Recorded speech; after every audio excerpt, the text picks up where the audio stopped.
Yeah. Right, you guys ready? ComX presents. Alex, not yet. Lauren, what are you doing? Making everything look sexy and chilling. By the way, I don't want to eat anyone's thumbnails. Thanks, Nick May, for that's super helpful. Can we just get the show going? ComX net, is it ComX net AU or? Are you ready for drinking?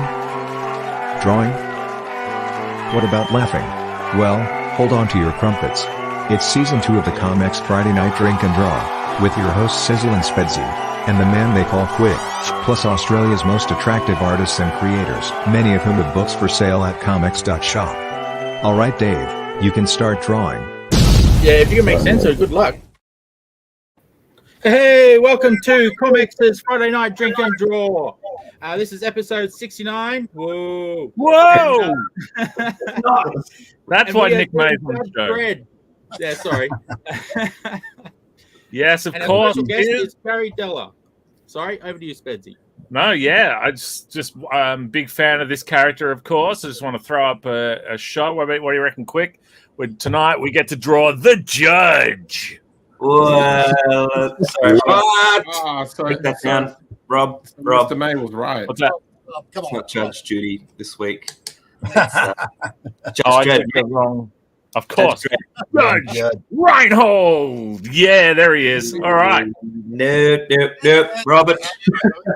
Elspedsy. It's very embarrassing for me to have to tell you this.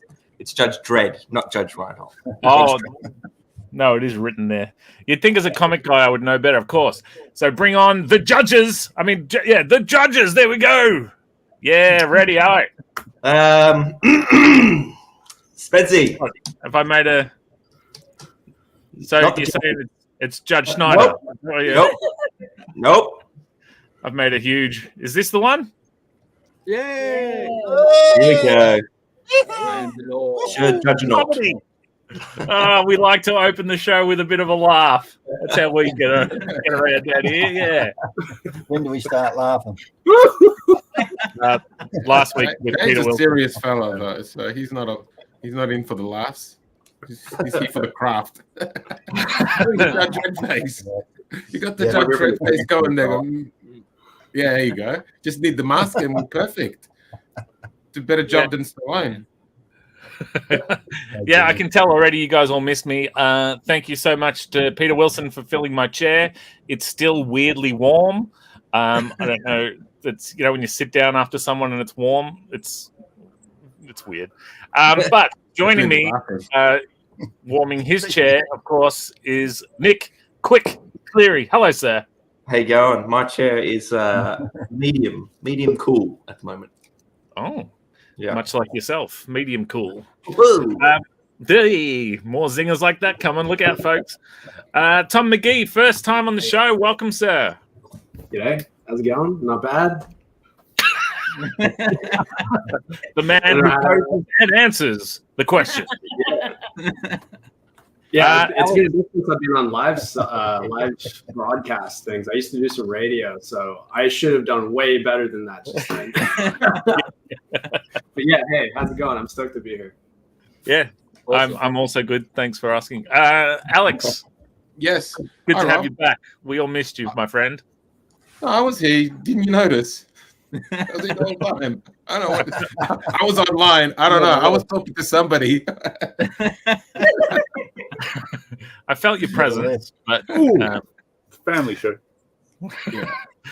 speaking of, I'm sure we spoke of something that relates to this man, Nick May. Welcome, sir. I was born in '69, so I like to think of this as an anniversary show for me. Yeah. Was it Was the summer of '69 or? It was the spring of '69. okay. So those of you who are interested, look up Nick May '69 on YouTube for some of my old animations from when I was a child. Very cool. I was on Now, another website looking for these things. I was Dude, taught how- in school that you can't get pregnant from 69. Do I remember incorrectly? Anyway, we're moving on. Since we had her on last, this epic dropped Katie Hollywood. Welcome to the show. Holy moly, it's good to have you. Thank you for having me. Oh, yes. Oh, nice, Dave. And that guy, the man with the portal, who could pull out anything, including a new hat this week. Wearing a hat, Dave. Ah, yeah. No, wearing a new shirt. Gary's Oh, got new his shirt. shirt. Awesome. Welcome, Dinky's dad. Hey. And good night, buddy. Love you, man. Yeah, Rusty, I tried to make the Brian Adams thing work, but looks like nobody played along. Edmund Gisley, welcome, sir. Thank you. Yeah. Alex wanted me to ask you about your globes, but we've been there, done that joke. Anything new in the globe department? Any new zingers we can tease? Nope. Okay. No. That's this one. This has worked out. See, I'm glad I was inspirational for this question there, Rob. Yes, I got the little one. Great material. And I got this one. Oh yeah. Hey. Original art. Fantastic, mate. That's bloody Bonza. Thank you. That's a great bloody drawing, Ed. Fantastic, Thanks, mate. Steve. Thank you. And of course, the second fastest man in comics. It's the man they call Gary Dellar. Welcome back to the show, sir. Welcome. It's an honour to be here. Looks like I might be the judge. Judge of the judges. And jury and executioner. I'll just Hey. Is that a gun or a hammer? It's a hammer gun. Oh, okay, it's a hammer gun. Hammer gun. It's a hammer gun. Sis, just refresh me. So it's not Judge Judy, it's not Judge Reinhold, it's not Paula Abdul. Who are we drawing? We're drawing Judge Dredd. Now, Judge Dredd, tell me, what do you know and or love and or whatnot about Judge Dredd? Well, it's funny, Judge Dredd. The first comics I ever picked up I was about 6, I guess, was Asterix. Mm-hmm. And then I moved to Australia, and the library at my school didn't have Asterix, so I gave up on comics. Then, when I was about 8, I got a show bag that had 2000 AD in it, and I discovered Judge Dredd. And that's when my love affair of comics started all over again. I only vaguely remember the story because, like I said, I was like 8 or 9. It was about Judge Dredd chasing 2 graffiti artists, and one turned out to be a robot. How it ended, can't remember. But that was my first Judge Dredd experience. These 2 graffiti artists trying to outdo each other and getting into more and more dangerous situations, and then Judge Dredd doing something. I don't remember what, but yeah. Now, the bit that stuck out to me there says you weren't born in Australia. Yeah. No. I was born in Australia, and we moved to New Zealand when I was about 5 or 6. Right. And stayed there for about a year, then moved back to Australia. So, yeah. All right. Yeah, So I had I a never Kiwi knew that. accent when I came back. I got teased about that a lot. It was great fun. I was kind of hoping you had a story. It's like, no, we went back to Czechoslovakia, and then I was born in Greece. Slid right out of there. Get it? Because of all the grease. Right. That dropped like a lead balloon, that one, mate. Well, Dave, get ready. They're coming hot and fast. Or lukewarm and medium speed. For me, Judge Dredd was... I don't know much about Judge Dredd. It seemed like the adult books to me. It was always at the newsagents next to heavy metal, and I was always scared of it. They seemed older than me. Like, that wasn't for me. I'm not sure. I know very little about Judge Dredd other than he has a cool suit. So I'm looking forward to learning more, particularly from Quick, who is an encyclopedia on Judge Dredd. Give it to it. My only real Judge Dredd story is being in 1995 on the schoolyard, and the cool guys are like, "Yo, Nick, what do you think about Judge Dredd? Are you excited about the 1995 film?" And I was like, "Nah, that looks really lame, guys." What do you mean? It just looks stupid. It doesn't look very good at all. And I was, of course, talking about the 1995 Pauly Shore film, Jury Duty, because I wasn't connecting the right dots. And I was like, looks crap. Not interested, guys. Go by yourselves. So that's my memory of how I met Judge Dredd, kind of backwards through Pauly Shore.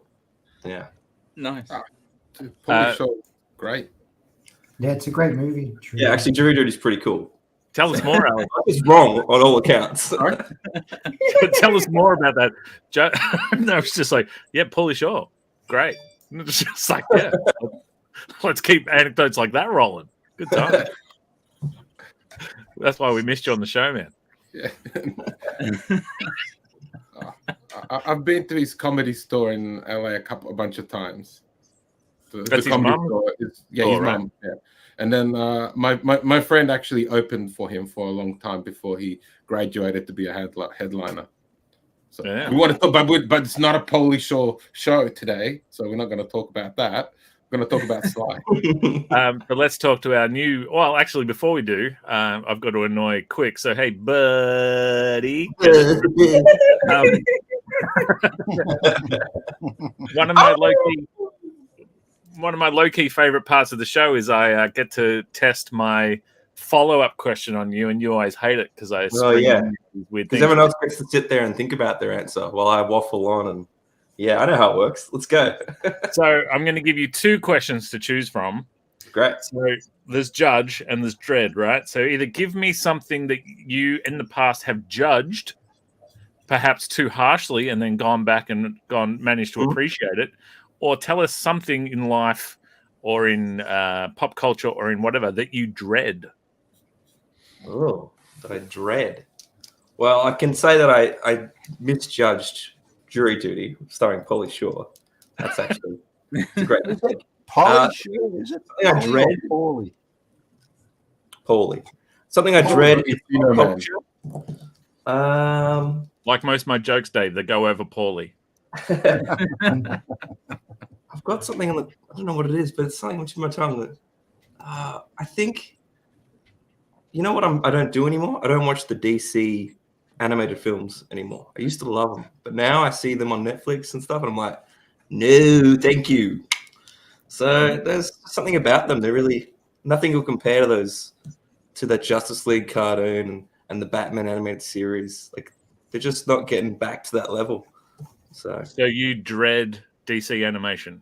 Okay. Oh yeah, let's go with that. That's my that's it. I was expecting spiders or heights, but no, I thought it was pop culture related. It's the rules are very loose on this show. Here we go. Here's a little story Sizzle didn't tell.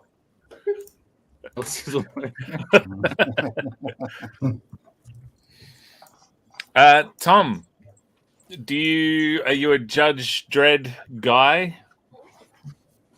I think I tried to be when I was a kid. That was like the first time I was aware of Judge Dredd was the Carl Urban film. And after I watched that, I went online and checked out the Stallone film and found out that I actually really liked that story, the one that it's based off of, the Return of Rico. And most of the stories that happen outside of Mega City 1, like I'm currently reading the Judge Dredd or the Judge Child or something, Judge Child Quest, just to kind of prepare for the show. But yeah, I don't have too much exposure to the character. I remember it was the first book that I ever ordered from a comic book shop, though. It was an issue of Judge Dredd that was being released by IDW.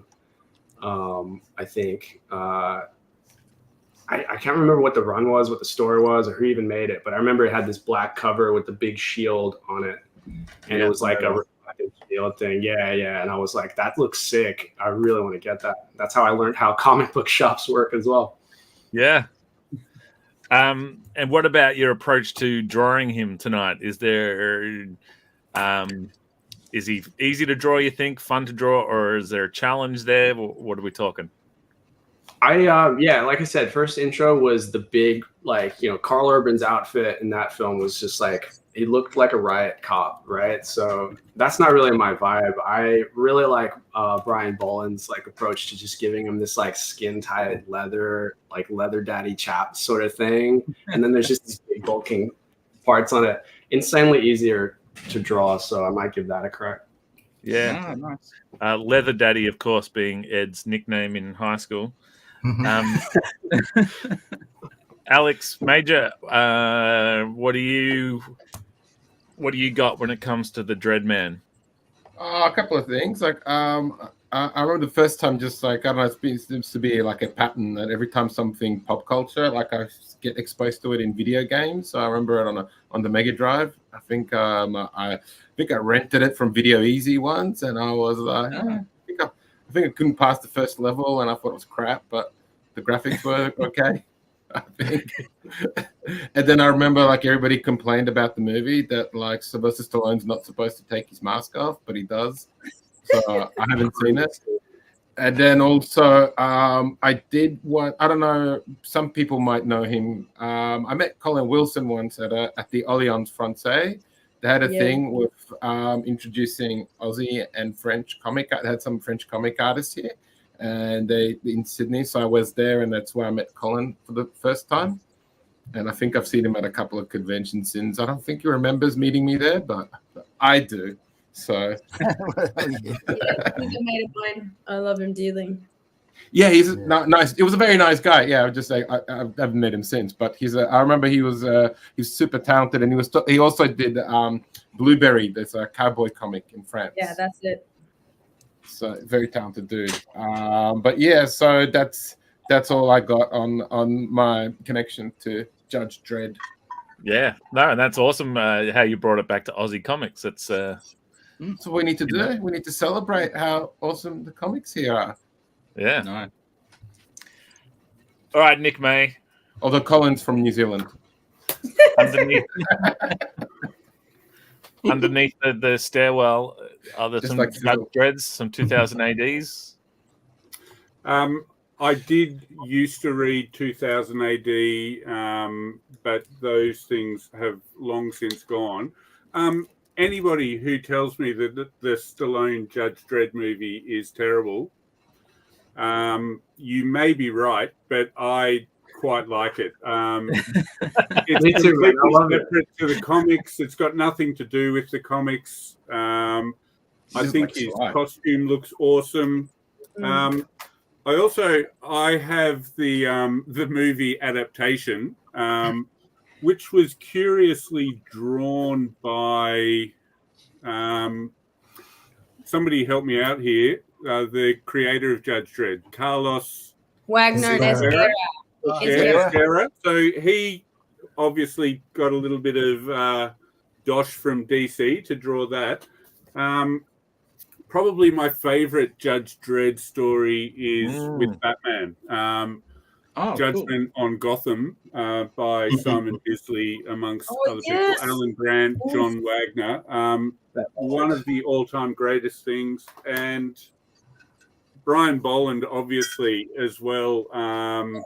When he was drawing Judge Dredd, I think the world was a much better place. But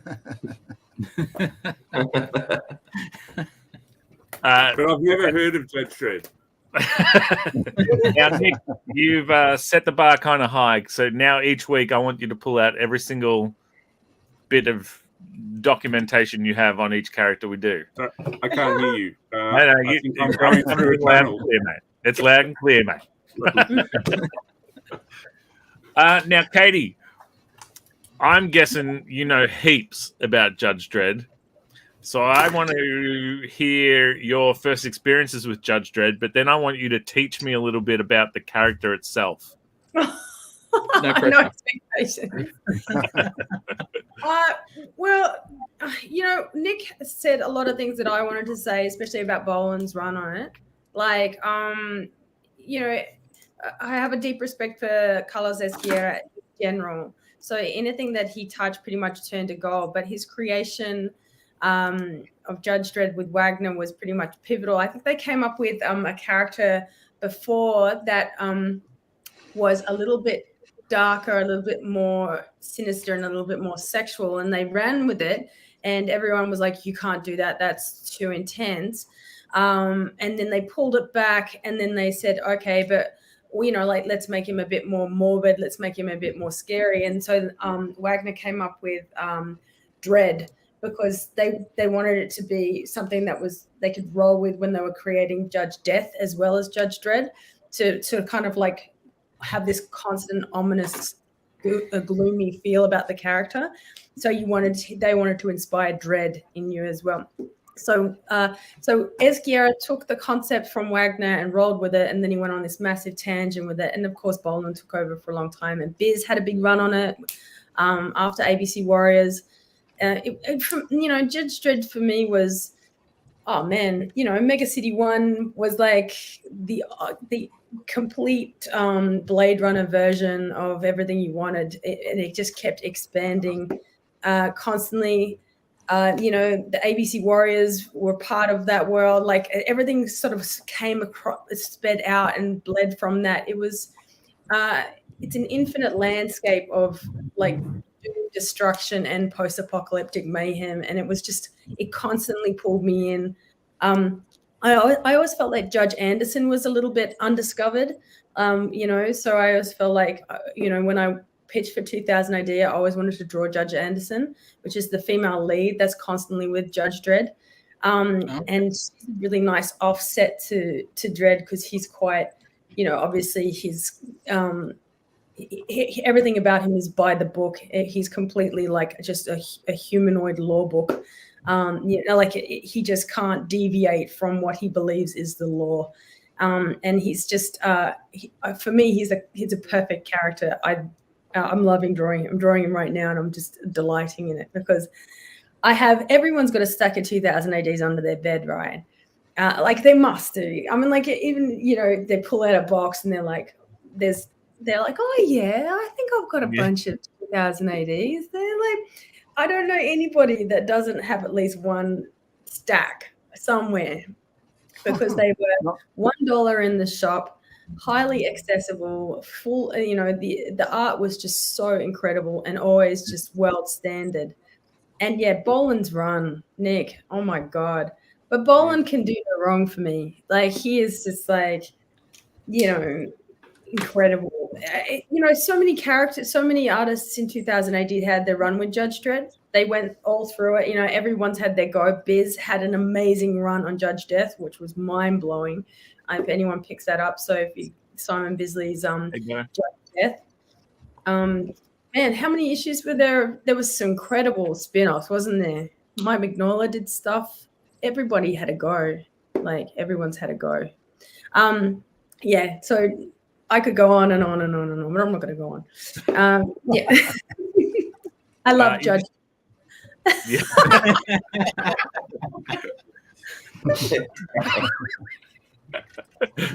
That's awesome. Interestingly enough, you said one of the first characters they created was more sinister and more sexual, which was a lot of the reviews that came in about last week's Drink and Draw with me not here. Apparently Peter Wilson brought a more sinister, more sexual vibe. But what about you, Mr. Sinister and Sexual Dave Dye? Are you have you got some Judge Dreddness in your past? Yeah, well, I sort of went through that phase. I don't know if everyone goes through it, but I did, where I stopped reading comics for a long time. It was when I joined the army. I was doing other things and spending most of my time down the pub and fighting for our freedom. Nothing much. Fighting for the freedom we enjoy now. But anyway, I walked into a newsagent for some reason, and I happened to see. Hang on, where is it? This here. Here it comes. In my portal there. Whoops. Yeah. This. Oh, yeah. Oh, cool. Nice. I did not have any idea what I was picking up when I picked that up. And lo and behold, I snapped that up and took it home and read it all in a night. I loved it. I picked up a pencil, started drawing again. Wow. Really? So that's the story of Judge Dredd for me.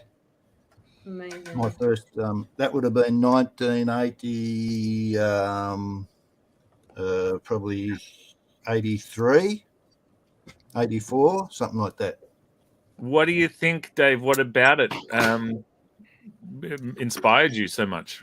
Well, the art's fantastic. This is Ron Smith's done this art. I think it's Ron Smith, isn't it? Now, some people would be intimidated by awesome art. You were Ron inspired Smith. by it. How does that work? Yeah. Like, Well, I want to do that. Yeah, I want to draw like that. I want to draw those pictures. And then they were short little stories, and I thought, I can do that because I used to like writing stories. I can write a little story, but I never did. I don't know what I did, but I didn't, that really got me back into reading sequential art again. That's awesome. And what about drawing him? Is he fun to draw? Is there a challenge? Oh, yeah, it's always a challenge, but he is fun to draw. I haven't drawn him a lot, actually. This is probably I have drawn him probably once or twice, but I haven't drawn him very often. Yeah. Pete, thank you. And Dave, no, please, No, I was just going to dribble on some because there was a bit of vacant space, but I've got nothing more to say. That's about right. The dribbling in the vacant space, that's my job, Dave. So don't Sorry, mate. Dave, give us something you dread. Something I dread. What do I dread? Getting out of bed on Monday. What do I dread? I must dread something. I can't remember what it is. Picking up dinkies. Dread you asking me bloody questions like that on bloody on Tuesday. Oh, that's an answer, I guess. I'll take it. He's dreading your questions. Yes. Now, Ed. Sorry, Dave. That's me dribbling in the space, the void again. I've said enough. Ed, I don't know whether you're going to be an expert or never really touched Judge Dredd before. This could go either way. Where are we? Well, excuse me. My family moved to England in like 1994, I think it was, and we're in a town in Yorkshire, and there was no comic book shops around, so we'd gone from a steady diet of Image and Batman and stuff to only being able to get 2000 AD.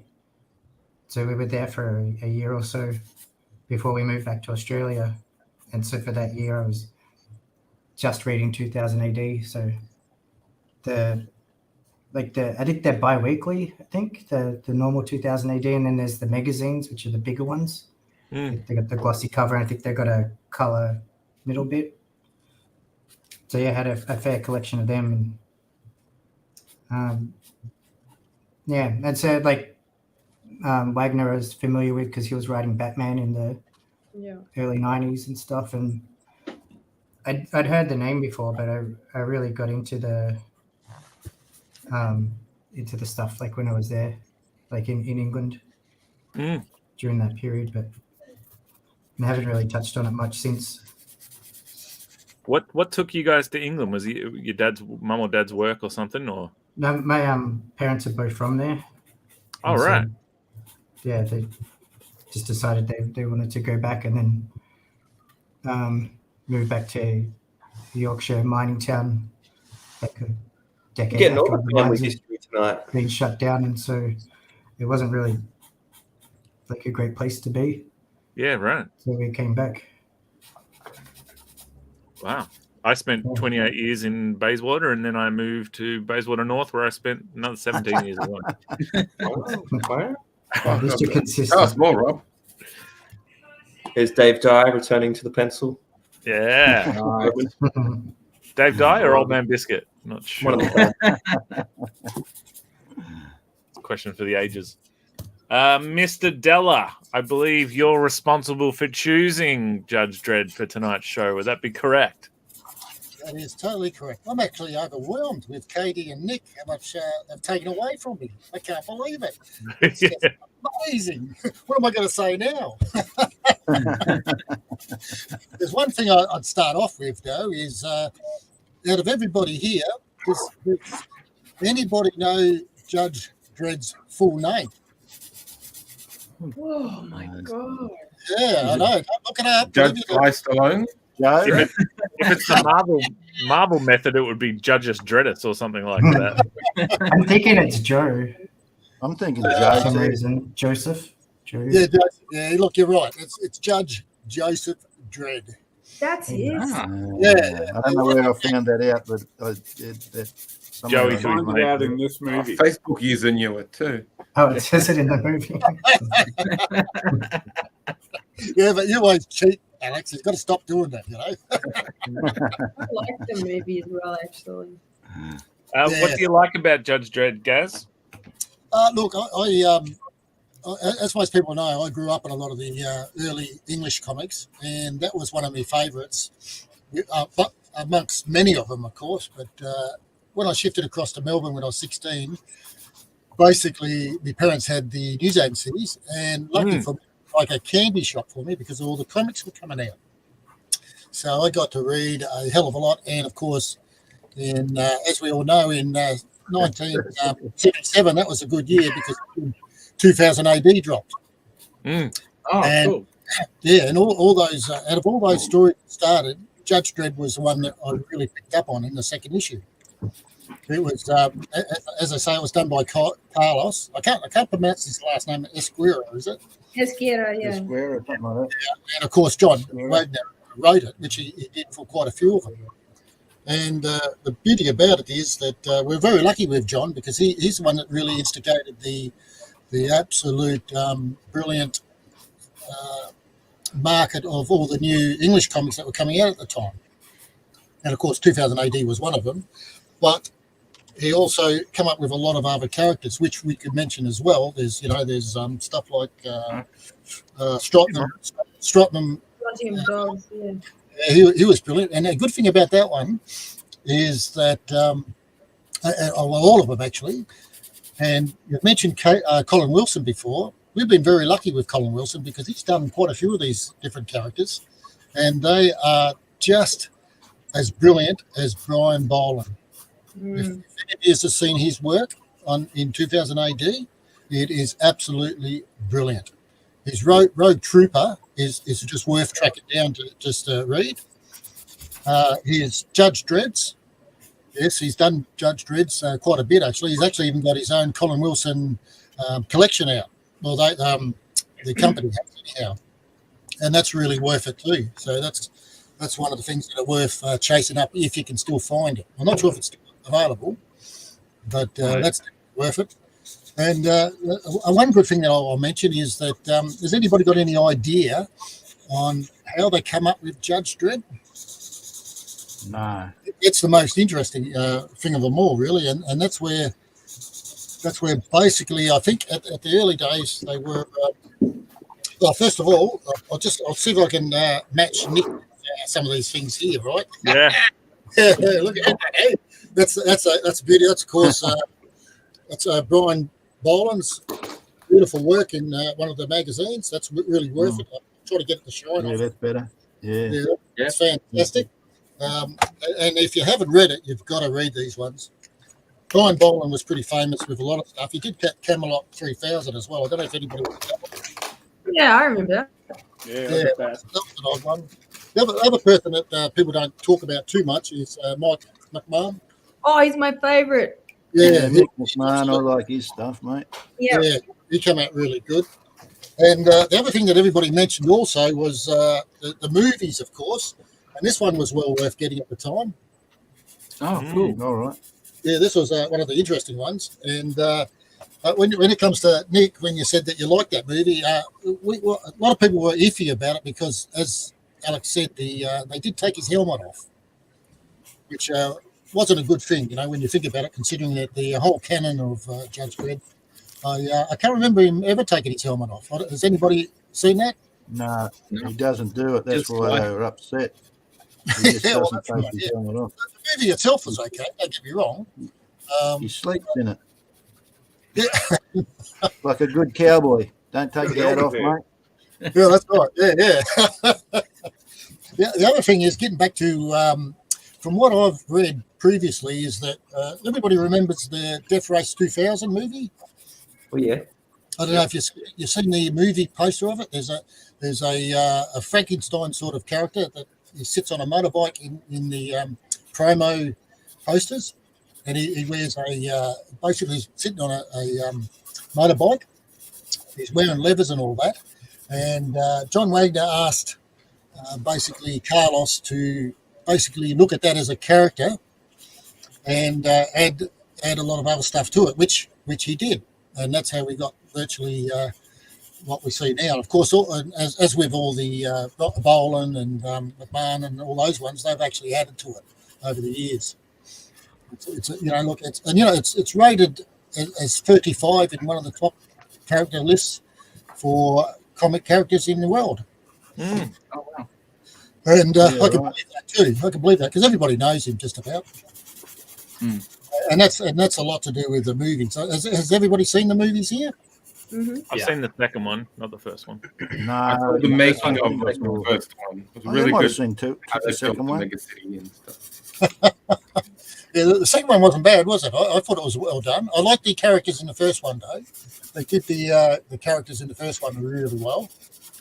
The second one with what's his name? It's Carl Urban. Mm-hmm. He sort of did the job all right, but definitely I didn't like Stallone very much in it. Just on the Sly Stallone Death Race 2000 of it all, I've never seen Death Race 2000, but my mum and dad talk about it being their first date movie. Is that the one where you get points for running people over or something? Yeah. And that was Sly Stallone's first movie, Danny Nolan just said? Yeah. Yep. Was he a baby in it? What? Is he one of the babies they ran over? Yeah. That was David Carradine. He was in that one too as well. Yeah, right. Yeah, he was going through that very popular stage. And then he ended up in a TV series, of course, with the Kung Fu. Yeah, right. Yeah, that kept him pretty busy. But I get back to what was said before, that, naturally someone would have a lot of 2000 ADs somewhere in their house. So the question is, who has that little list, or little pack, or a little bundle? Has everybody got it, or have we got we might have some traders here? We don't know. Find out, eh? How about you, Rob? Have you got some? No, I'm pretty confident I don't. I keep. No. Well, see, that's one thing I wanted to ask you about, Gaz, because I have had the honor and the privilege of being in your office and your comic book room. How on earth were you able to find your Judge Dredd's comics when your system of putting comics away is just monstrous piles? I've got to show you, all these ones. But believe it or not, if I turn around here, or this way, this here is part of the 2000 AD bundle. Yeah, right. It goes right back to the back wall. Wow. But that's a lot to do with these ones too. A lot of the later ones. It's a bit hard to see there. We've got to get the shine out, don't we? Yeah. But that's the 2000 AD ones. There's a lot of others. This is this is what numbers are these? These are basically. These are the 700s, in the 700s, these ones. I just pulled out a bunch of them just to show you. But as you know, I've got this really well organised. Everything's catalogued, and stuff. So, we're laughing there. So it's easy to get these ones out. Now, speaking of your comic book rooms and whatnot, you and Jane, your partner, of course, were kind enough to have myself and Dave Dye and Mr. Cleary over for dinner. And I went home, but Dave and Quick snuggled up and went to sleep and stayed the night. Now, they had the house to themselves the next morning. And I believe there was a conversation between Quick and Dave. Nick, how did that conversation go? And let's just out you right here in front of Gary. Well, I had a few hours. I'd just like to say before you say anything, the recording was going. I said to Dave, you don't think Gary will mind if I just step into his comic room for an hour or so? And I wasn't sure. And Dave was like, straight away, he's like, nah, go for it. You'll be right. I'm like, okay. It's a look through some books, So for me, it was work, though. It wasn't later. Way out. Yeah.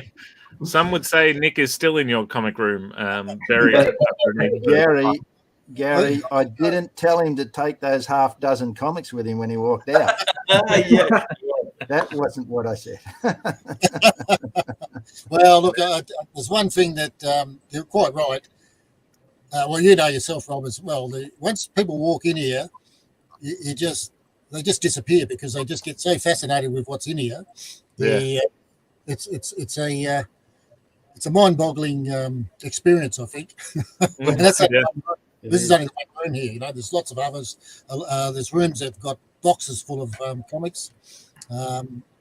Jane says that she tells me every now and again that she's threatened to catalogue everything, and I have a little smirk because that's going to be interesting. But I tell you what, if I ever did, there's a lot of people going to be happy because there's a lot of seconds. You know, like I've got 2 issues of this and 4 issues of that.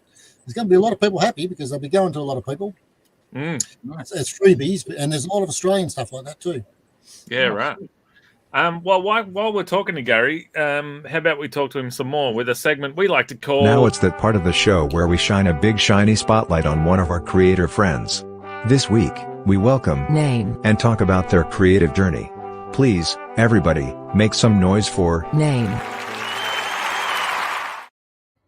Yes, of course, Gary Dellar is our special guest this week. A lot of us are no stranger to Gary Dellar, one of the, what would you say, the big wigs of Australian indie comics at the moment. Of course, he is the man, the publisher behind the Reverie Publications, with such books as Rick McClune, Torn, Toby and the Magic Pencil. Of course, there's creator-owned titles like Sky's Cabin Library and myself, The Devil's Toilet. Nick May and me with Vamoose, and so on and so on. The list is long. So, Gary, we know a little bit about you, but I want to ask some questions that may not have been hit on before. Now, this one I think you've tiptoed around, but I want to know some specifics. Reverie was, of course, one of the sort of pioneer sort of publishers back, say, 30 years ago. And you went away for a while, and then you came back. Now, talk to me about coming back. What was that decision like? Was it daunting? How did you step your foot back in this crazy game? Well, that's it wasn't daunting because I've done it before, and it was I think it was like it was natural. Let's put it that way, it was a natural progress, and that was in 2017. And that was when we decided that, okay, let's bring Reverie back and let's try to change the format and see how it goes to start with. So we put it out as a very large trade, as 144 pages, and we put it through Kickstarter to see how it went. And lo and behold, it sold. We just absolutely flabbergasted at how it went. So that sort of started it. But because it was 144 pages, it got to the point where that's a little bit overwhelming to continue it with everybody putting contributions into it. So we thought, we'll have to put it aside and then issue it as a 52-page comic. So that's why we got the 52-page comic now that's coming out as Reverie, the new series. But getting back to the question, it was a very easy progression because in 2000 and probably around 14, 15, I actually had a lot of emails saying, why don't you start again? Why don't you bring back comics? Why don't you get out there again? Everybody knows Reverie, and if they don't, they soon find out. And I said, all right, we'll give it a go and see what happens. And that's what's happened. Just recently, a interesting thing was that I was just up in Darwin, and I like traveling around Australia, and I like to find what's going on in each state and try to find behind the scenes of what people don't know. And most people don't know that there's a hell of a lot going on in Australia. There's a lot of comics coming out. There's and probably people will never know it. They'll never know it. And just like I mentioned to you, getting up to Darwin, if you have a look at this book, I don't know if you can bring that up, Sizzle. Yep. Yeah, well, that's a local Darwin comic. That's sick. Yeah, it's called Wild North Comics. Right. that's another. Get that off. That's another comic up there. So that's a pretty good promotion for him. And that's volume 2, different cover. Yeah.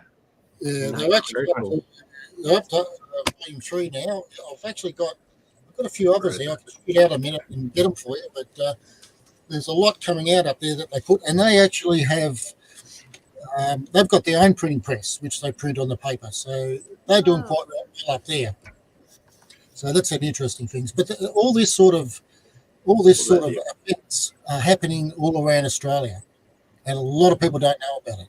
So it's good to be part of the way in showing the knowledge that this is happening to everybody. And that brings me to another one, which I've discussed with Shane. If you want to share, can you share a screen? Yeah. Yeah, if you share the screen on this one, I'll see if I can do it on this one. Mm-hmm. Let's have a look here. How does it come up? Good question. It takes a bit of time. Have you pressed all the buttons? I've got nothing yet. Button is in. Let's see what's happened here. Here we go. Oh, yeah, no, I can't find it here, so I'm not sure where it is. No, can't find it. Anyway, what we're going to do is to do this, to get this knowledge out there. I was just going to show you roughly a fanzine that we're going to try to put out late this year, but we're going to have to do it next year. I've spoken to Shane about it, so we're going to do it in conjunction with a lot of people. And the interesting thing about it is that Rob knows is one of his pictures is on the cover, and that's what I was trying to show, but I'm not sure how to bring it up. So. That's all right. Everyone just pictures some of the most beautiful art you've ever seen, and that's Wow. Whoa. Amazing. Anyway, so that'll come out next year. And we're going to have we're getting a lot of people writing articles for that, so that's going to be very interesting. And that's about a lot of the things that are happening around Australia, plus the bits and pieces that everybody's doing, and everybody's welcome to submit stuff to it. Shane will probably put more up about it later on, once we get a bit closer to it. Yep. And that's called Comics and Cartoonist Australia. So that'll be great. So, Gary, just to rewind a little bit back to your 2017, 18, 19, etc., you were kind enough to publish The Devil's Toilet under your banner. I was following in the footsteps of Lee Chalker's Battle for Bustle. Who and why? Like, what was the first creator-owned book you helped put out in this new wave of Reverie, and what inspired you to, I guess, give people that sort of platform, the helping hand, etc.? The reason that happened was that I've always been willing to help as many people as I can. There's nothing worse than having your idea sitting in your head or on a tape. There's nothing worse than that. You've got to get it out. And if I can encourage people to do that, that's great for not only them, it's great for me, and it's great for the reader, because you get that diversity. And that's the beauty about it. And I think the first one was actually, believe it or not, was Drago Bentley. Yep. Which was the science fiction one. That was the one that was printed, and it was sort of released as we go along. There's eight comics in that series. We've done 3, and we're going to do another 4, 5, and 6 out shortly. And then there was Battle for Bustle, and there was Jets, that come out, and then yours came along, and there was quite a few that come out after that one, and they were all good. They are all great books, and they're worth getting out there. Now, what did you spend the money on when, of course, Devil's Toilet took the world by storm? It was good because, those little trips that you have to the atmosphere and back with Elon Musk. Right. Yeah, there with Bezos. Yeah, that's right. Yeah, with William Shatner and all that, they're good buddies of mine, So, yeah.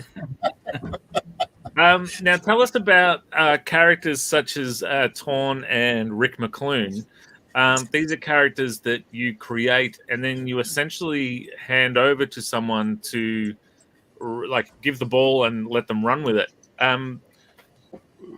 is there a sort of like a here's my baby, please look after it, or are you sort of like take this and go nuts? How did you arrive at that sort of way of doing things? There's a couple of reasons for that. Is because I think in Australia there's not much way of getting experience with a lot of the comic side of things, with writing.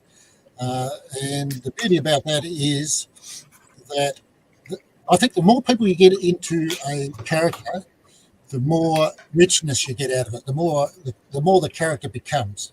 And that's the beauty about it, because you bring in not only your ideas, but you bring in other ideas in it as well. And essentially, you're going to have eventually a well thought out universe with a lot of characters in it. And nowadays, that's really important. As you know, Rob, the Torn universe is absolutely massive. And, it's something people haven't really realised it yet, but it is massive. And I think at some stage we're going to have to start keeping an eye on it as far as everything, because it is massive. It's got a massive amount of characters. And Torn himself is a good character is a flawed character. You've got to have characters that are flawed, that people either hate or they love to hate, and they want to see what's actually happening. And Torn is a really unique character, as the people that have read it know. He's with Australia. He's more of a rumour out there. He doesn't really want to exist, but he's there. He's arrogant.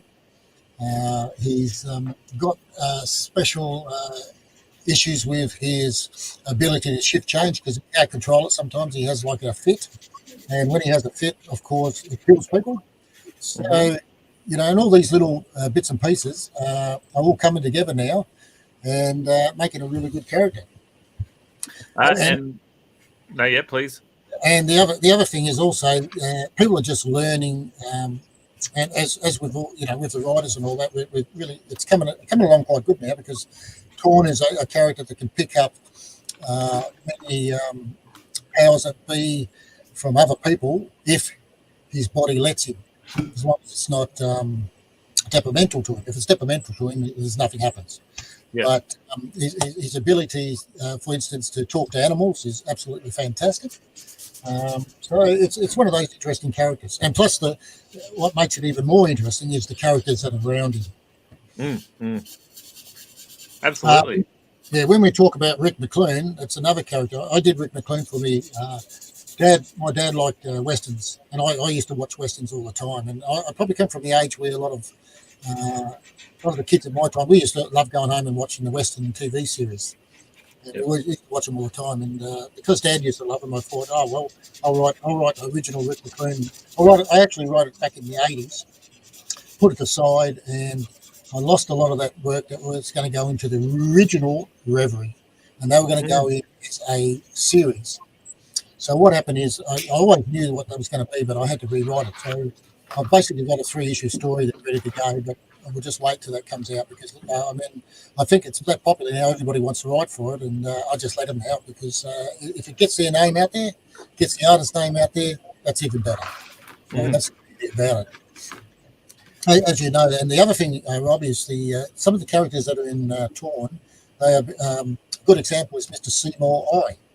Yeah, Mr. Seymour Eye is a classic, because he's born with no eyes, and I can't say too much about it, because we know why.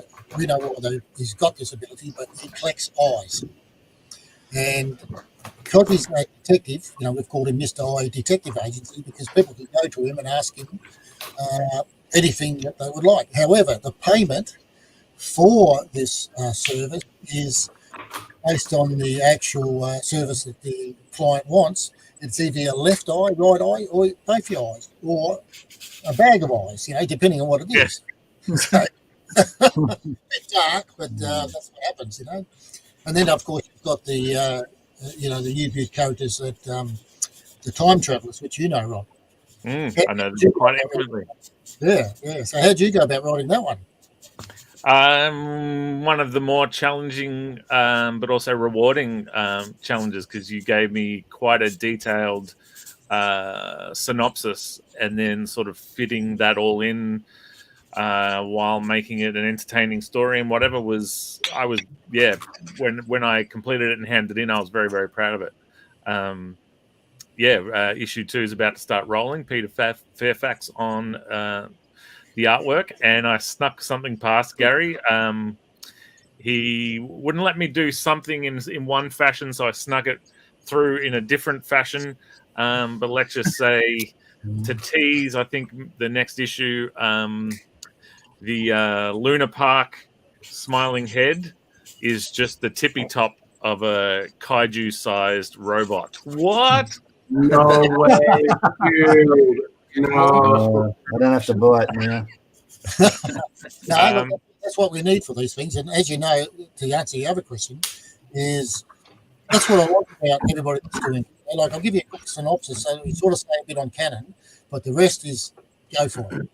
Yeah. And that's the beauty about it. And same with the artist. The artist is very important in a lot of these writing. If you can give a script to someone and say, okay, this is a script, if you're the artist, if you can enhance that anyway, you might have 6 panels of one. If you do it in 7, if you need to, or do it in 6, as long as the storyline's followed, and that's the best way. Because you know what, you get the best out of it, and it just pops off the page. It's just absolutely brilliant. Yeah. Well, people at home, you can obviously find more about Gary and Reverie Publications at reveriepublications.com.au. You'll also find a little shop there where you can read up on the previous adventures of Torn and get yourself ready for some big events in the future. Same with Rick McClune, Toby and the Magic Pencil, which we haven't touched on, but we'll have to touch on in future episodes. And then, of course, Sky's Cavern Library issue 2 is about to drop. There's a bunch of Devil's Toilet stuff up there. Go check it out. There's an abundance of awesome comics waiting for your eyeballs. Speaking of awesome comics, let's just check in with Ed Kearsley real quick. Ed, tell us a little something about the zine Ashcan that you dropped in the previous couple of weeks. This is Battle Team Alpha. It's a third issue collector's item. So this was the third issue of a book that I started in basically in 1994. And then there's a long convoluted story of stuff, but I never finished the third issue. So I think about 2 years ago, I was just doing it as just mucking around as like a side project kind of thing. Wow. And so I got back into drawing it and trying to get some of that energy from the early Image guys, because that's kind of like the sweet spot of where I really got into comics. Yeah. Good stuff, mate. Yeah. So, I think that off you, man. That looks so rad. Love it. So that was how much of the like in '94 had you drawn any of issue 3? So it was 1999 by the time I got around to the third issue. Yeah. And I did about maybe 2 pages penciled, and then gave up on it and went doing other things and other projects and stuff. So yeah, what was it like tackling pages with now all the knowledge you've built up over time, like re-tackling those pages again? Well, I started the whole story again, and right. So I'm going to do issue 1 and 2. So now they have to dovetail into the bit that I've already done. Yeah. And so there's a fun little challenge in that, but they're trying to get like this mix of like shooter era Marvel, like that sort of storytelling, clean storytelling, in with the stupid excess of the 90s guys who were just like taking Kirby's like energy and just ramping the shit out of it. So yeah, like I mean, there must be some middle ground in there, because they always got accused of leaving storytelling behind for for the fancy drawing. So it's just kind of like an experiment to see if there was a middle ground. I'm not sure if there is, but yeah, that's awesome. Where can people grab themselves a copy? You can get them from Ed Kearsley Art on Instagram, or on Facebook. You can buy them from me, basically. So. Yeah, awesome. Sweet. Thanks, Ed. And then we have to check in with Tom. First time on the show. What we like to do is, Tom, if you don't mind, give us a little something, introduce yourself, what you do, why you do it, all that sort of stuff. Yeah, no, right now I'm animating full time. Years ago, good friends of mine that I made out of a complete lack of friends in high school told me, hey, you should go do this animation degree at QCA and get an animation job, because that's how we can afford to make comics on the side. So I actually met the comics community through a drink and draw, kind of a similar situation like this. But we used to go down to Winter Garden Grilled and just take up one of those big Longhorn tables in the middle of the city, and just like 30 to 40 artists. So that was kind of my intro to local comics. And I met a whole bunch of really cool people through that, and really inspired me to get into making my own comics. I got my own comic published through a mate of mine's Ashcan that was called Ashcan. Yeah. And that was absurd. Sorry?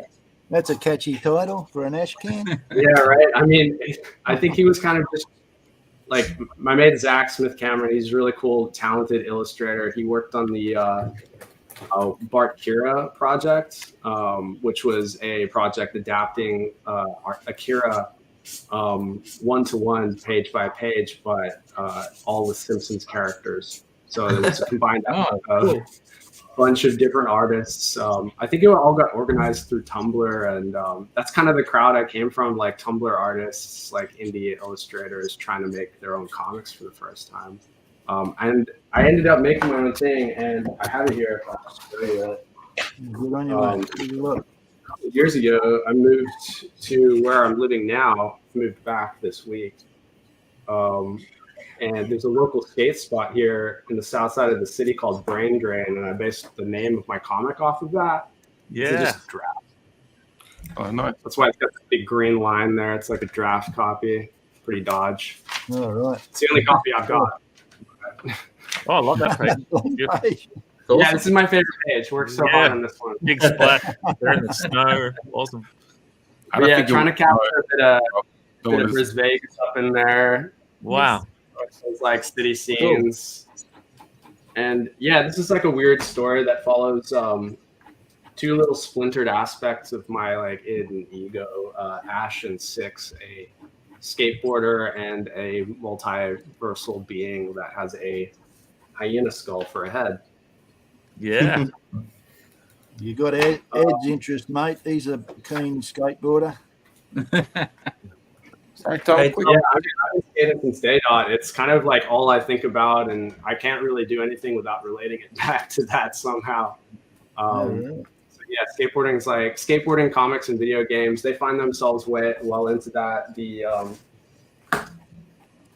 It's cool that Ed brings up that he took some time off of working on his story, because I've just taken a couple of years off of working on this, and I'm really trying to figure out how do I get back into that? How do I jump back into that kind of thing?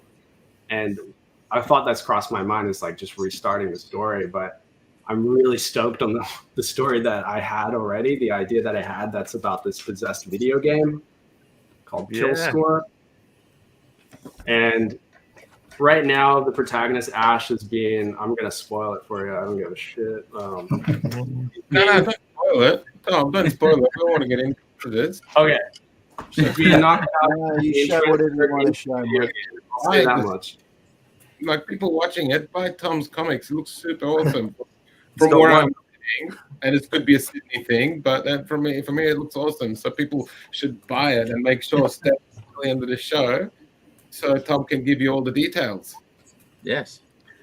Tom, is there a non-draft version coming, or is it still a ways off? Yeah, I'm giving you a bit of word salad right now. It's cool. Out. Yeah, no, I initially started releasing Brain Drain online as a webcomic. Yeah, right. But I would have like a Patreon that was like a tip jar kind of thing where people can like, give $1 and they can get a page like 2 months in advance. Yeah. And that's kind of how I like had something happening, generating some kind of like small community of readers. It was always a big dream to have like a huge group of readers where I could bounce ideas off of. But yeah, I don't really know how to manifest that without having comics under my belt. I definitely jumped straight to the finish line with this thing and just fell short. But I'm hoping I can jump back into it. Actually, watching the show and watching all you guys creating and just having fun together really reminisced on like drink and draw days when I was really getting excited about this stuff and getting excited about comics. And I feel like I've had a bit of a second wind. And I drew the next page of Brain Drain, which I haven't done in over 2 years. Hell yeah! 2 days. After I watched the Wednesday show or the Tuesday, or was it Thursday and Wednesday show, and I was just stoked. I just had to get it out. I just had to physically get that page out. Yeah. My problem is I have no idea what's happening next. Yeah. I got to figure that part out. But yeah, it's cool to be back on the horse, I guess. Yeah. Well, keep that horse tied up outside the ComX saloon because. We would love to have you on the show semi-regularly and follow the progress. Could be awesome. Cool, yeah, for sure. Maybe your horse hang out with Dave's horse. Yeah. I was talking metaphorical horses, but we do have a horse in our ComX family. So if you need one, just holler at Dave down below. Next time I need a horse. Your metaphorical horse wants to hang out with a real horse. Dave's your man. Hey Tom, I just want to thank you for cosplaying as your favorite character. I think that's really cool of you, man. So there's there you are right there. With your buddy. Good work, my friend. Having you back and some more characters. I definitely never got. Since we saw her last, of course, Dark Heart dropped, a book that Katie had been on the show and talked about. Now, Katie, I'm sure you've just coming off weeks of all kinds of media about this, but of course now you've saved the best exclusive stuff for this, the biggest of platforms. Katie, what have the last couple of weeks been like since the book has come out? Intense. Intense. Amazing, overwhelming, humbling. Really, really. I've never seen comics like that. I've never. Comics. I'd go to San Diego and there'd be Mike Mignola on a table with his T-shirts. You know what I mean? We've never had like camera crews and all kinds of stuff like that. It was very, it's a low key affair normally. So to have just that volume of media, I'm exceedingly proud of the book because of Scott Wilson's vision and his scope is enormous. I just think that this guy is an Indigenous Stan Lee. I've never met anyone like him before. He's something else, man. And if you're watching this, I mean it. I think, I was talking to the guys before about how I'm really mindful to be, present, but not seen, but kind of seen, but not really, because it's more of a vehicle for First Nations people, and I'm part of the tool case to spread that vision, and so I'm happy to be here. I'm just happy to be here. Yeah, it's been extraordinary. And just to have to be a part of such a loving crew. We're really tight. We work really closely together, all of us, and we're really respectful of each other and the journey. And yeah, it's I don't want to say it's a sacred space. It's a sacred space. we don't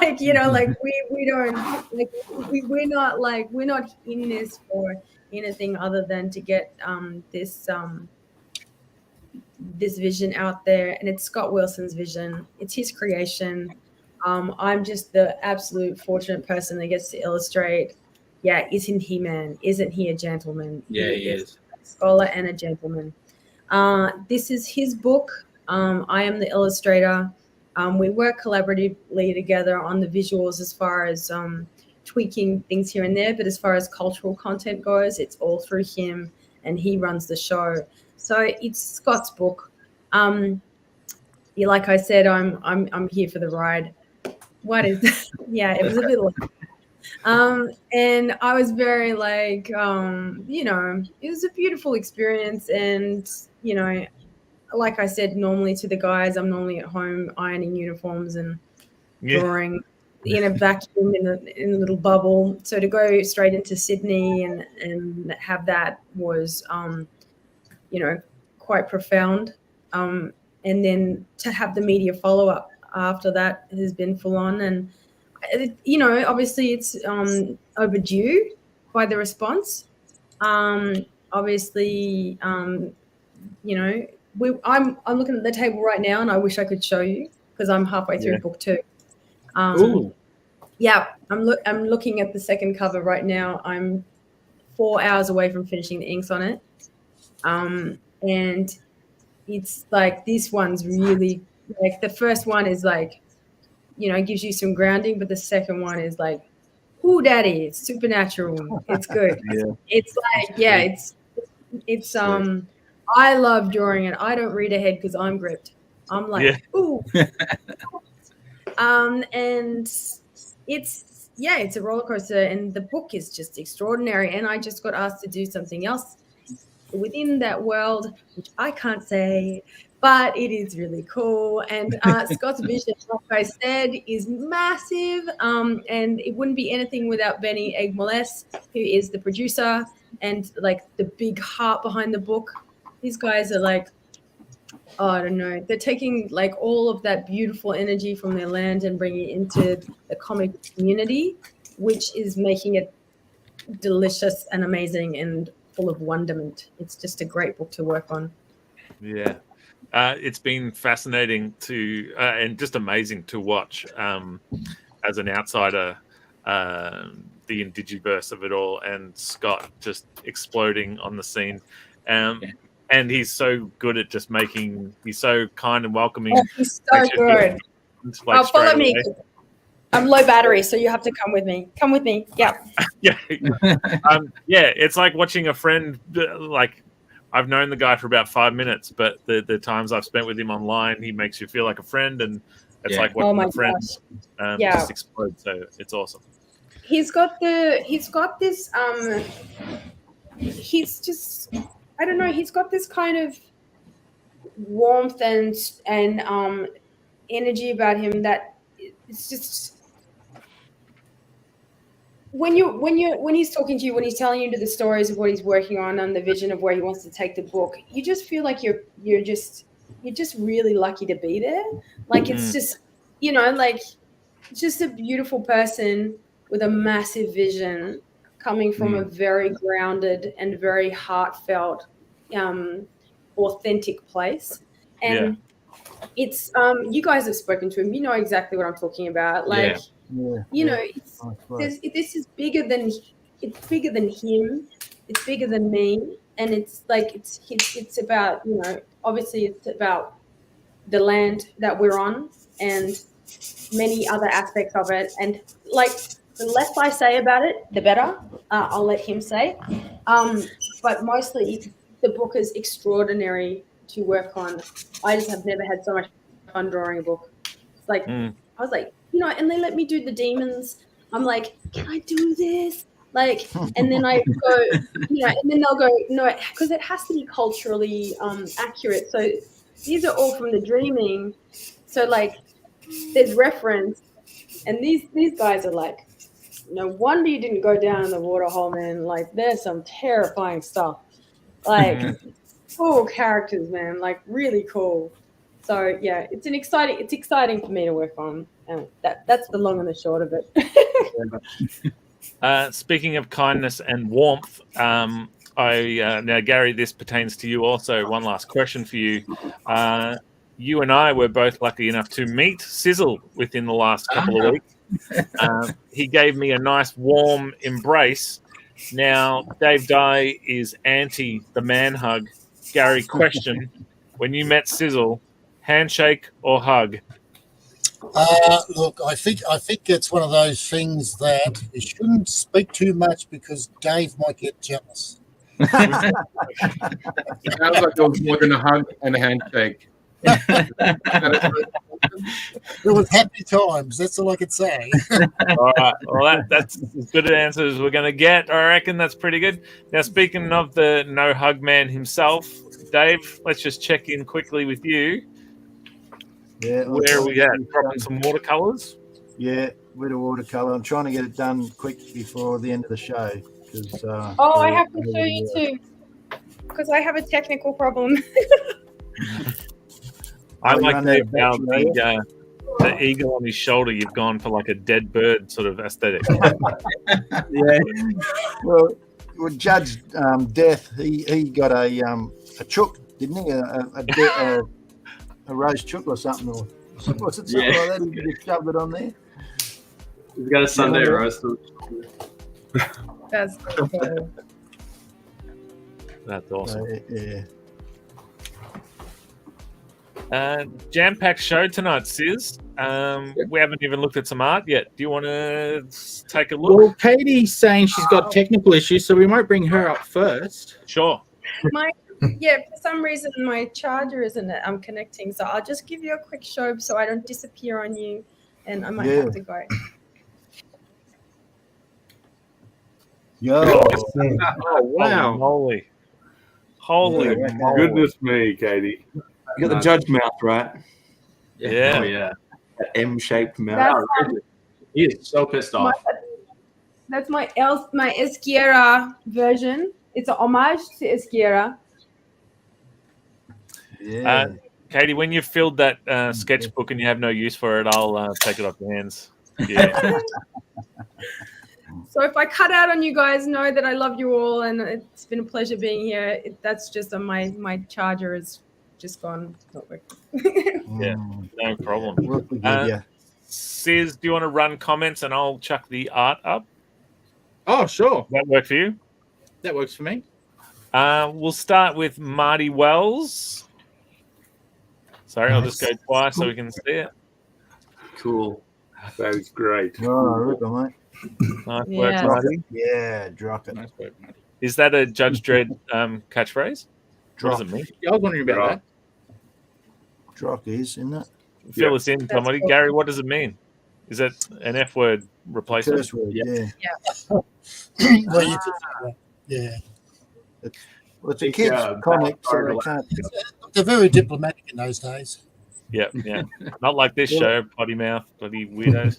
Yeah, they don't swear in bloody Judge Dredd. Well, they don't use our contemporaries' four-letter words. They've got their own, which is good because then they can have kids reading it. Yeah, they're five-letter words. Like. Hey? So no C-bomb. I'm not making a C-bomb, just querying about it. Thanks. Anyway, great, ignore me. Just Alex, never change. Never change. This one from Sean Craig. Very Craig, nice. yep. Wow. Very Wow. Well, Yo, well done. I gotta shout out Sean Craig because he's the first local indie comics artist that I had ever met in Brisbane. Oh, and, cool. He was the one who turned me on to Zach, and then turned me on to like drink and draw. So yeah, Sean, you're the realest one, man. Like I love your stuff so much, Wow. dude. Yeah, that's brilliant. That is. Okay. Now, who's he punching here, Judge Dredd fans? Is that a character? Is that Judge Death or something? No, I don't know. I don't know. That one. Sounds of silence, mate. No one knows. Character or something. It's a famous shot. It's one of his most famous punches. Oh, okay. Is it? Oh, sorry. Judge Fear, there you go. Judge Fear, That's nice. me. I'm gonna go in a second. I'm drunk. I'll get the extension cord next time. I promise. Right. I will. I promise. I promise. Rob O'Connor. Oh, Sorry. Holy. Hello. Good on you, Rob. That is fantastic. Yeah, I love the white pencil outline. That's very nice. Yeah. Yeah, you were saying the old brown paper with the white outline is a classic look. Yeah, it's pretty much the old wine and cheese of cartooning, isn't it? So sick. Correct me if I'm wrong, Sis. Rob O'Connor was your guest on season 2 of the ComX show, right? Yes, season 2. Rob was on the other night. Yeah. Lauren Marshall hosting alongside Sizzle. Awesome show on Wednesday nights now on ComX Network. Hey, Rob, if you're watching, was Halo Jones a inspiration for Death Ship Jenny? I asked that question the other night, but it never got. I can answer that. I asked him after the show. He's never read it. Oh, okay, good. He's going to buy it because you're the second person to ask that question. Ah, right. Very good story too. Yes. Oh, okay, cool. And Death Ship Jenny's good short story too. Yeah, it is. Can you stop swearing, Dave? It's a kid. Drunk. Sam Maroney. Oh, that looks good. Oh, wow. Nice. I am the law. Bloody Yeah. good man. So many good Hell Dredd yeah. fans tonight. People are getting it. They just. There's 2 different kinds of helmets. It's that sort of character. You people get into it, I reckon. Yeah. Huge. That's So many people, so much more art coming in these days. Just sincere awesome. thank you so much to people. It's, I don't know. It just makes this whole venture so awesome.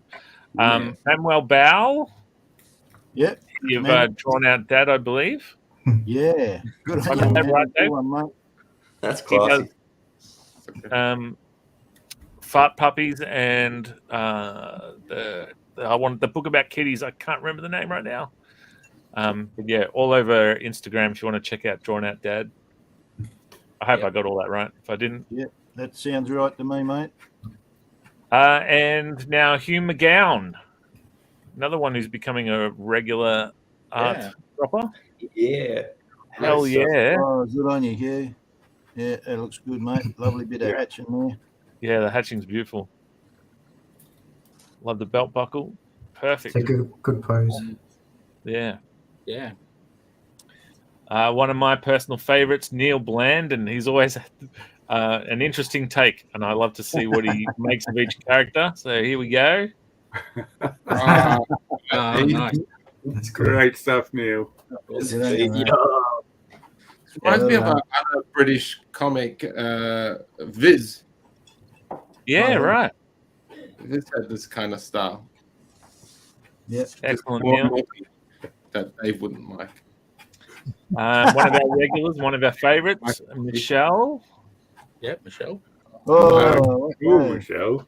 Yeah, Very I think- good, Michelle. Beautiful. look at those lips, kissable lips. Yeah, I'm thinking the same thing. Rob's excited.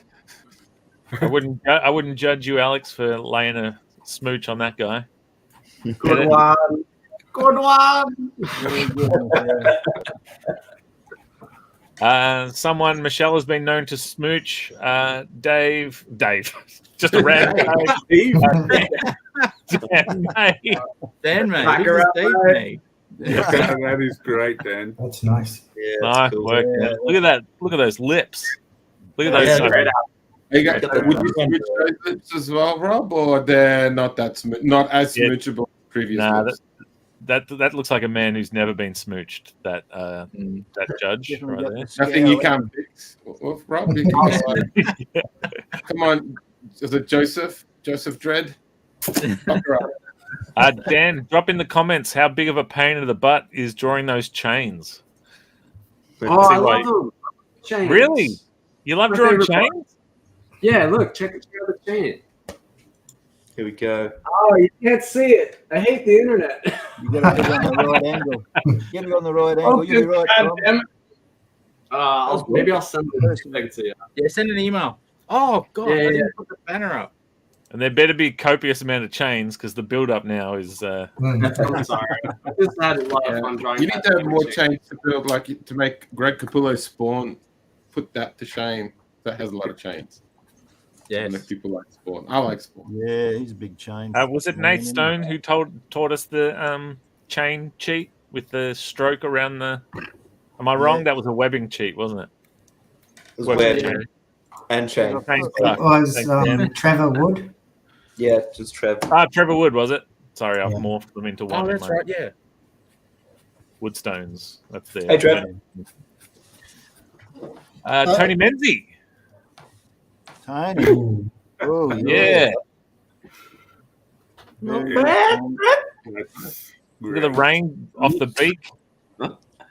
Yeah, what's going on there? Beautiful. Tony's a fantastic artist. Yeah. What gave it away, Gaz? The fantastic art, or? Well, His voice. It's the way you said it, Rob. That's beautiful, Tony. Thanks so much. Well done, Tony. Now, Tony, Davo77, huge on Webtoon. Go check him out. He has a Davo77 profile, I'm pretty sure, and then one called All the Good Names Are Taken, which I think is amazing. Oh, nice. Nice. Hell yeah. Is great, Tony. Love the Well ground. done. We didn't talk much about the bike. The bike is kind of an iconic I remember vehicle in comics, loving right? the bike as a kid. The bike is the Lawmaster, and the gun's the Lawgiver or Lawbringer. Lawgiver, I think, yeah. Lawgiver, yeah. Lawgiver, Yeah, I think. right. And they're hard to draw too. They're Which movie did you think gave the bike the best look? Was it the first one or the second one? What do you think, Nick?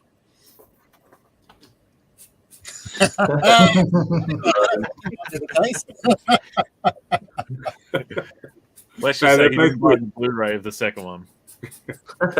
Sorry, Nick, what you... Speaking of Mr. Mayfield himself, let's take a little looky-loo. Oh, yeah. Oh, wow. No chains. Oh, Nick. Yeah, where's your chain? Bloody hell. What a lemon. I like his little badge. That's awesome. Yeah, the badge size is awesome. It's rad. Yeah, it's huge. It's awesome. And the boots. Alex, this is the first time Favorite for Alex. first time you two have been back together in the first sneakers. Yeah. That's why there's like this tension and awkwardness on the episode. I can't believe you put them so close together, The mate. audience members, just Rob and Spedzi don't know how to put together. Don't put much thought before this stuff. You know what I'm talking about. So, anyways, apologies. People who know the character well, talk to me about the gun. The gun seems like it has some sort of clock on it or a time piece or something. Settings for different types of bullets that it shoots. Right. Oh, cool. I thought this was like a Simpsons reference where just Homer says, like, just put a clock on it or something.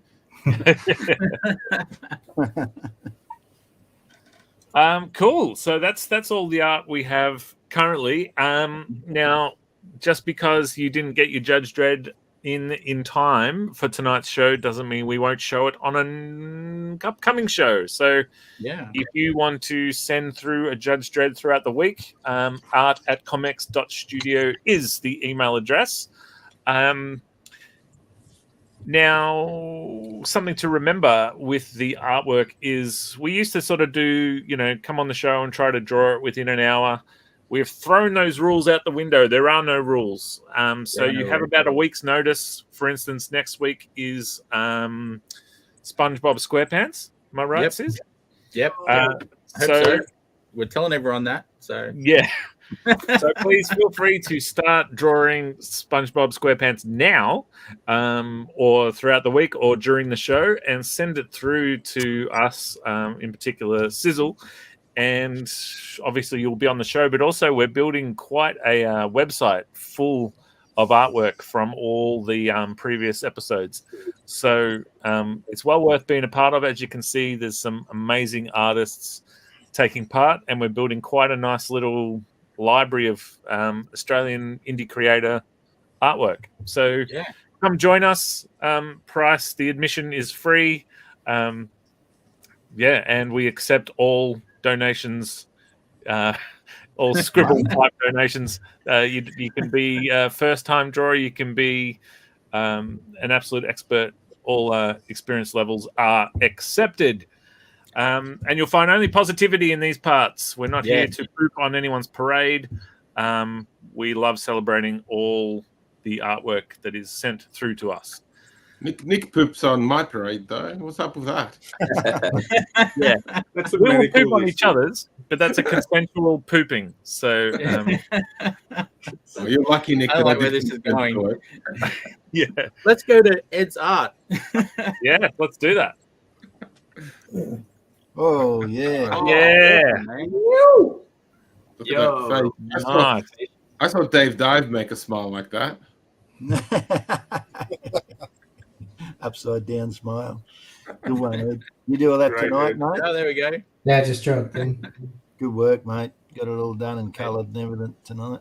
That's a Clint Eastwood could play. Early Clint Eastwood could play your Judge Dredd, I think. I think he's based on Clint Eastwood. Yeah, right. Oh, okay. I'm pretty sure, yeah. Like in the 90s, I remember Wizard magazine used to always pitch Clint Eastwood as Wolverine because he had the Wolverine chin, which is also the Judge Dredd chin. Sorry, Hugh Jackman did pull off Wolverine. I was pleasantly surprised that you didn't like Hugh Jackman's Wolverine. No, just this is a family show, and I don't know what you just said. It's all right. Sorry. Jackman. Hugh Jackman did graduated from the same university I did. That's all. Just wanted to name drop You went to the that. same university? Yeah, UTS. Oh, no. Can you get me a cameo in Deadpool 3? Oh, yeah. So get you a cameo in Deadpool 3. No, just what's it called? Paperback Hero 3. I can get you.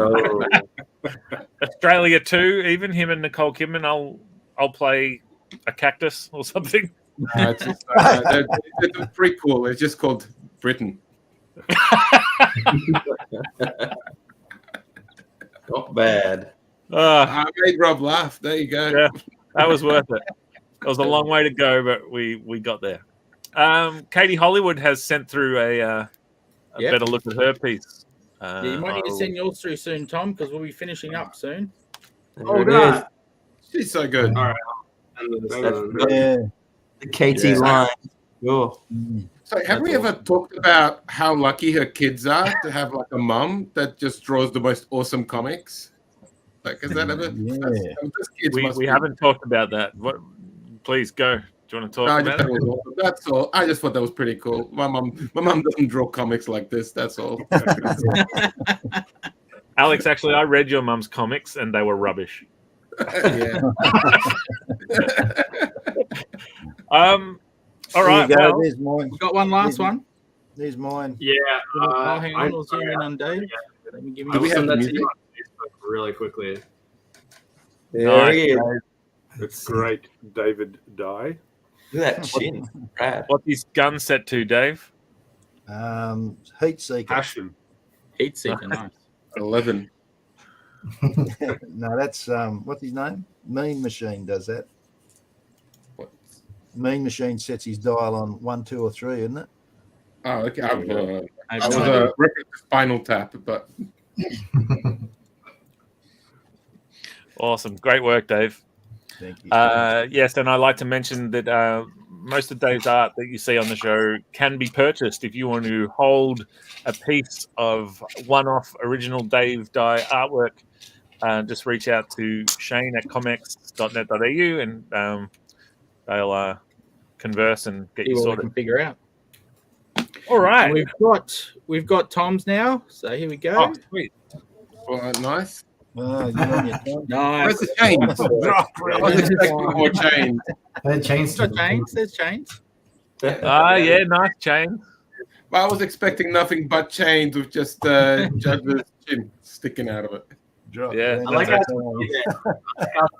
I feel like I can just like grab them and like chew on them. I don't know.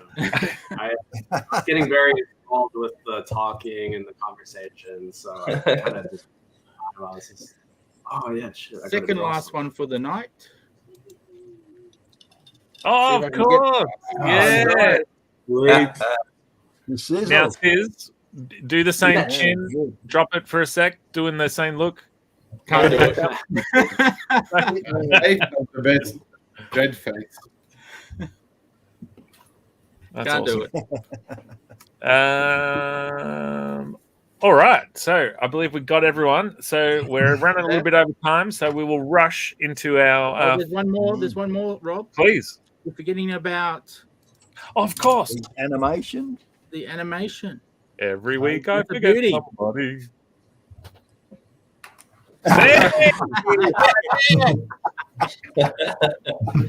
Brilliant. Beautiful. That's a beard as well. Very good, that one. Judge Amazing. That might be my favorite. I think it's my favorite as well, Alex. Oh, nice. I I'll like get you a copy, Nick. The helmet comes off, and the Judge Dredd chin comes off. What are you saying about the chin? He got the shoes right. Someplace off screen. Oh, and the shoes. Nick, do you see the shoes? Oh, the shoes. I didn't notice that. That's awesome. That's epic, Alex. Legendary, Alex. He's trying to smooth the waters.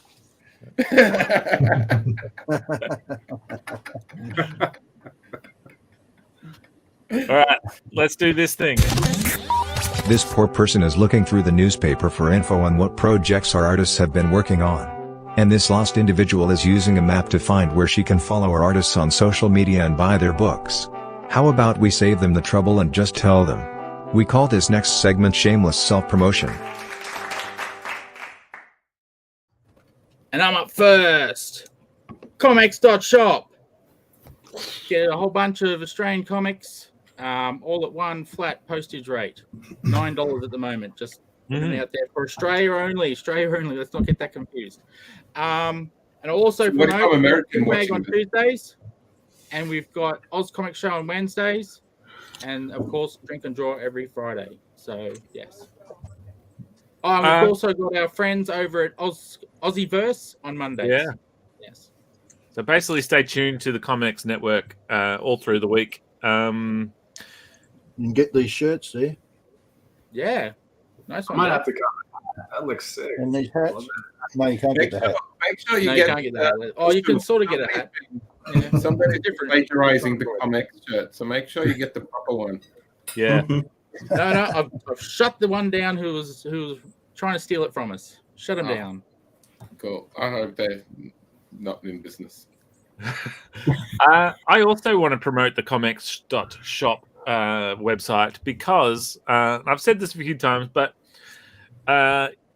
I feel it's in a creator's best interest to get their book into the ComX.shop. Why? Because when someone goes there to, say, buy Detective Budgie comic book, they went there for that purpose, but then right next to it is an Amazing Tales book that maybe they hadn't thought to buy, but it's right there. And then, holy moly, you know what? I'll grab that as well. And before you know it, these people are purchasing a whole bunch of books. So there's a sort of, what's the ship and the rising tide rises all boats, something or other. So the more comics from the more people we have in the shop, the more it's better for all of us. And so you might think, but sending my comic all the way to Queensland, that costs me $3.30 or whatever it is. Yes, but Sizzle is very good at bookkeeping. He sends you every cent that you make. And just getting your book into readers' hands and making a little bit of a profit is worth the price of admission, which is $0. For my stuff, you can find it at psychojanitor.com, Devil's Toilet, Sluggish, Vamoose, etc. Bunch of books I do with Gary. You can find it at reveriepublications.com.au, where I write some Rick McClunes and some Tawns. And on Webtoons, you can find the Hero Complex, issue 6, or Chapter 6, however you want to think of it, just dropped last Tuesday. So go check it out. In the meantime, quick. Yo, I just want to add, when you're buying all those ComX books, there's a flat rate for postage. So it doesn't matter how many you chuck in. I think it capped at like $9. So you can get like $40 comics yep. for $9. You can go crazy. I've purchased a few books from ComX shop. Otherwise, head to Detective Budgie at Detective Budgie on Instagram. Like I said last week, doing lots of new content. I'm trying to post more often. I'm doing speed throughs of my drawings. It's getting good. So head on over there. Tom, talk. Words, things that I'm saying. Yeah, I've got an Instagram. That's probably the best thing to do. I've got a website, but I haven't updated it since 2017. Instagram is at Tom McGee with a shared M, so TOMAGEE. I got my webcomic Brain Drain is on Webtoon, not fully updated. You can get all the pages on my website if you want to read up to where it's up to so far. Did we find out whereabouts in North America you're from, mate? Nowhere, man. I'm from Brisbane. I was actually born here, but I grew up in Dubai in the Middle East, so I got a weird accent from that. Just oh right. Oh, I thought you were dead set right, mate. You watched a lot of American TV shows growing up. Yeah, Cartoon Network, man. I was Dexter's Laboratory and Nettie were my favorite shows. Samurai Jack, yeah. Dubai, right? Wow, good on you. Excellent. We'll go green room questions for that. Cartoon Network. Yeah. Just Dubai. I've never been. Come on, Alex, your turn. Yeah, I've never been to Dubai, so that's interesting. It's like a giant pile of sand spray painted gold, man. It's Las Vegas by the beach, but indoors. So what, we could go there and get trashed and start spray painting this place? I just did not imagine that's a Dubai thing to do. I mean, I'm up for it. But... Yeah, just make sure you're behind closed doors when you do it. I'll wear your hijab. Yeah, I'll wear my proper attire. But anyways, okay. So just quickly, I'll also pimp out the ComX store. People go to the ComX store. I have a recent book from 2008 that you guys can buy there. Very recent. It's called Teacher, and it was just from my life in Korea. So that exists. So go there. Not many left. And then also, I don't know. I'm going to use this time to ask Sizzle a question. So for all the for instance, somebody from Mexico is watching this and they're like, I need Aussie books. Can they still order it, or is that complicated? It's complicated. On the site there's an email. Just email me and we'll figure it out one-on-one. So email a system to automatically work out the postage. So it's got to be done manually. No worries. So just email Sizzle if you're not an Aussie. It could be New Zealand, British, American, or Mexican, or Brazilian. Good list of You've left a few out. So well, that's Portugal, Spain. anyway, so and Nigerians speak English too. So all those guys, get on it. Hey, Alex, have you been to Dubai? No. Dave's got some images as well. So for more info, yeah, I don't know. Also like, subscribe, and then ring a bell like the cat, so you get notified that there's new episodes. Also, the channel has a bunch of videos, a bunch of shows. So once you enjoyed this show, watching it after the third time, watching it, should I watch it for the fourth time? Or is there something else? There's something else. So there's Lee Chalker has a show. A bunch of other stuff's coming in. So just click away. And then also, I don't like Discord. We never pimped the Discord. Did we pimp the Discord? We don't. But the link changes every week, so it's hard to pimp. Oh, okay. Well, we have a Discord. Type in whatever you want. If you're lucky, you might just get.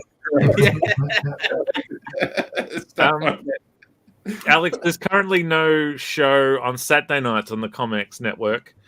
I want an Alex show. I would watch it. I'll only do it if only if me and Rob. If it's just actually if it's me, Rob, and Slonik, the three of us will be. I'm in. Yes. I'm in as well. Let's get it All right. done. Well, we've got the green room to discuss it. So anyway, I'm on TikTok. Ichigo Boom. Go to Chernobyl. Right. I'm on Instagram at Chernobyl, and probably the thing that I'm looking forward to the most is working with Quick Nick. I've just given him a couple of pages for his Flyboys anthology, so really looking forward to that and what he's got everybody else doing. So that's enough about me. I'd just like to give Dave a hug now. No? Can I tease something for Don't tease me. That's my childhood. I will also be in Quick Nick's book. What? Here's a little brief that says Special Agent Special in Beware the Flying Jamoke. Oh, man. I currently have only done 2 pages of 4, but I'm almost there. Brace yourself for an awesome time. Sorry, Dave.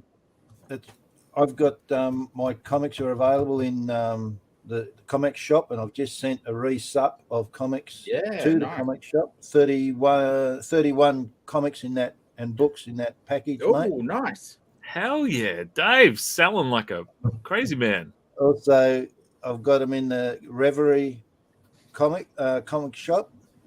There are a few available there, and also they're available on Owner Indie. And I've written and drafted out my 4-page story for Nick's Quick Hell Nick's. yeah! That you can't see much. I've got a page. I was reading that, I've screen captured it, Alex. For those of you who don't know, I've got a book coming out called Flyboys, and it's got a lot of these collaborators who are helping me put it together. So we'll be hearing more about that soon. Yeah, Dave, I forgot to pimp that for Quick Nick. I went on a tangent. All that Dubai stories just basically distracted me. I've just about finished the last page for Beowulf. Wow. Cool. Yeah. That looks fantastic. Dave, man, you're cracked, dude. That's insane. This is your best work, Mr. Dye.